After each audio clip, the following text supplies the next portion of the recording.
So the first lesson we get, interest rate risk is higher, the higher is the maturity of the bond.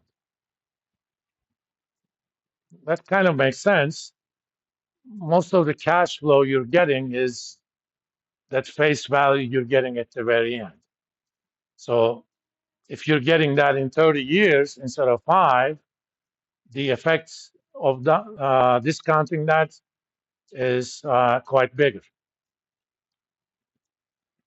There is another dimension to that. Let's make this 30-year again, okay?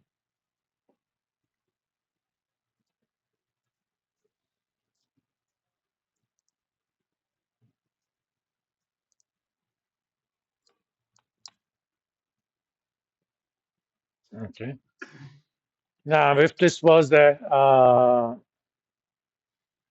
5% coupon, it went down by about, let me see, 14%.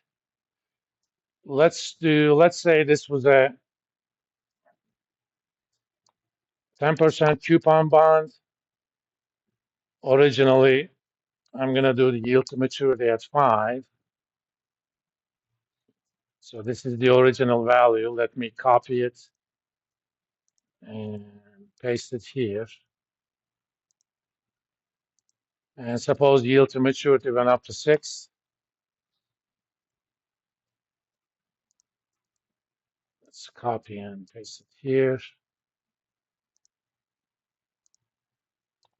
And the reduction in value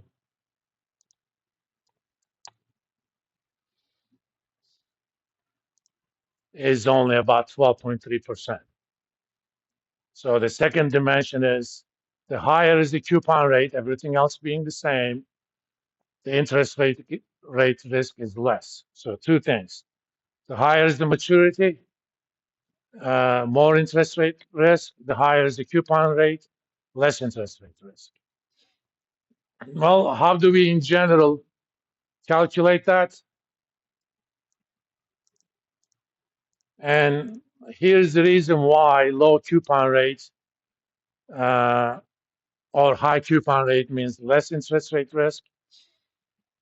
If the coupon rate is higher, you're getting your money back a little bit earlier, right? Because you're getting all those coupons. So the so-called effective maturity of the bond or the average maturity of the cash flows is less. Since we know that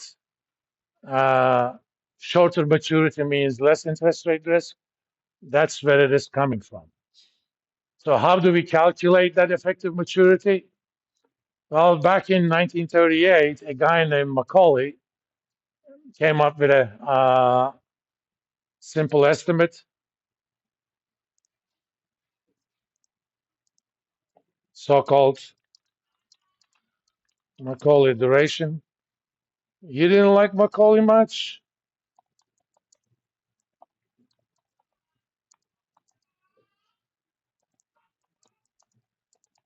Weighted average maturity of cash flows from the bond, where the weights are present value of each cash flow.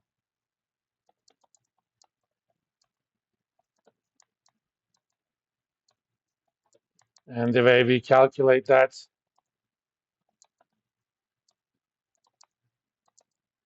in Excel, it's some product of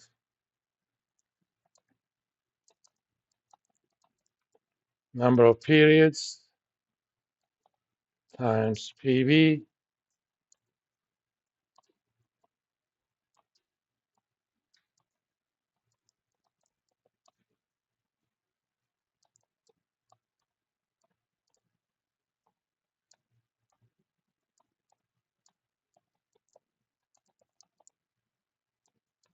and we divide that by sum of present values.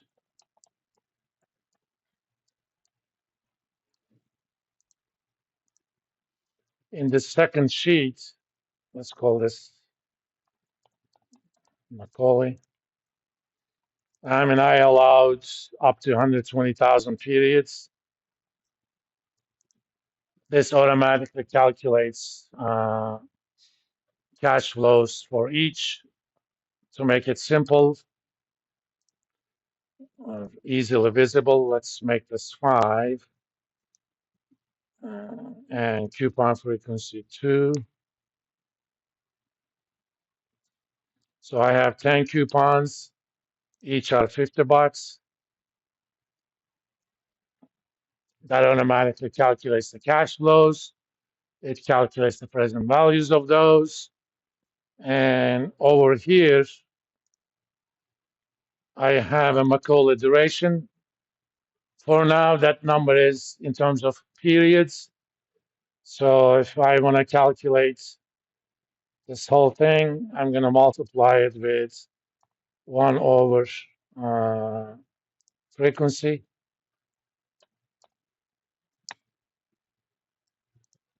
So that's the effective average maturity, weighted average maturity in years. So this is as if you're getting your money in 4.13 years. Macaulay duration is designed so that if you have a 0 coupon bond, Macaulay duration of the bond and the maturity in years exactly the same.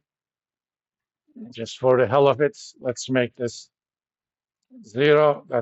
We should get 5. All right. So effectively, you're getting your money back in 5 years, because in a 0 coupon bond, you have no coupons. You get $1,000 exactly 5 years from now. So Macaulay duration for any coupon bond is going to be less than the maturity. So if this was a 5% coupon, it's as if you're getting your money back in 414.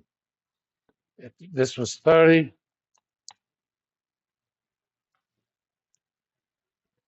1476. We also have something called financial duration. That's basically the first derivative of the bond value, or percentage change. I mean, let's write down the formula for financial duration.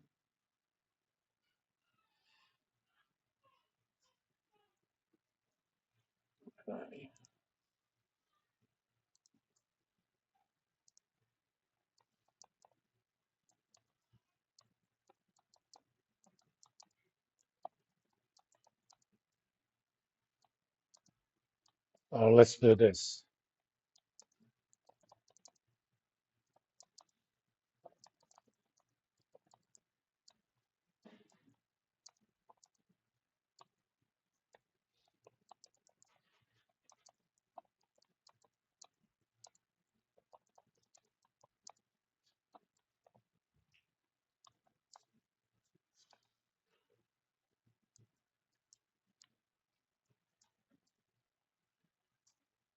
And it's easy to show that financial duration is equal to Macaulay duration divided by 1 plus yield to maturity divided by coupon frequency. So if you calculate the Macaulay duration, getting the financial duration is easy.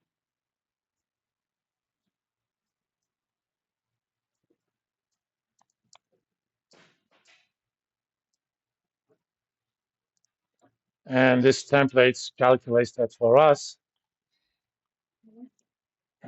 Think of it this way.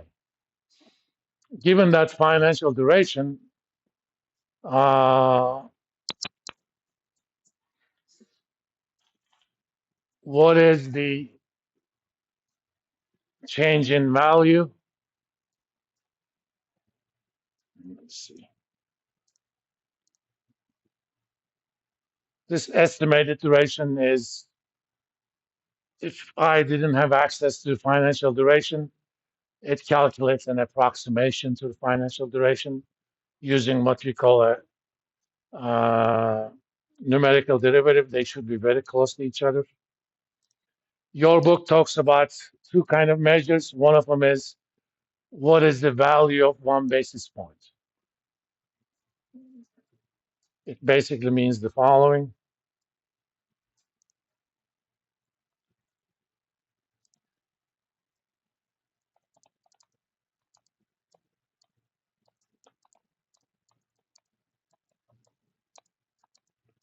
Negative financial duration. Sometimes we call that modified duration times